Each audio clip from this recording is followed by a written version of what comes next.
2019 সালের লোকসভা নির্বাচনের পর আবারও ভোটের ময়দানে কাঁথির শান্তিকুঞ্জের সেজে ছেলে দিব্যেন্দু অধিকারী।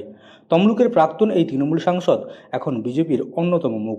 আসন্ন বিধানসভা নির্বাচনে এগরা কেন্দ্র থেকে তাকেই প্রার্থী করেছে দল। প্রার্থী তালিকা ঘোষণা হওয়ার পর এগরার উদ্দেশ্যে রওনা হওয়ার আগে সাংবাদিকদের মুখোমুখি হন তিনি। সেখানে নিজের রাজনৈতিক অবস্থান স্পষ্ট করেন দিব্যেন্দু। পরিবারের সূত্রে তার শিকড় এগরাই, সেই পরিচয়কেই সামনে রেখে শুরু হয়েছে ভোটের এই লড়াই। ব্যক্তি তরুণ মাইতির বিরুদ্ধে আমার লড়াই না, লড়াই তৃণমূল কংগ্রেসের বিরুদ্ধে। এই তৃণমূল কংগ্রেসের এই যে অপশাসন, 15 বছরের সরকার, এই সরকারের বাংলার মানুষ নিষ্কৃতি পেতে চেয়েছে। আমি এগরার ভূমিপুত্রই বলা চলে, কারণ আমার পিতৃভূমি, পিতৃদেবের জন্মস্থান। এখনও আমার নামে এগরার রাজনৈতিক জায়গা আছে।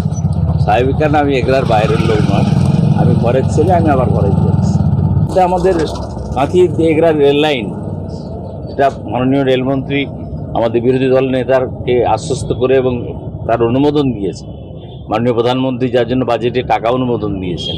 এছাড়া এগুলোর বহু কাজ আছে। আমি আজকের দিনে সবথেকে মিস করব আবার অতীতে সংসদীয় এলাকা তমলুকের মানুষ, তারাও আমাকে অত্যন্ত স্নেহের চোখে দেখেছেন।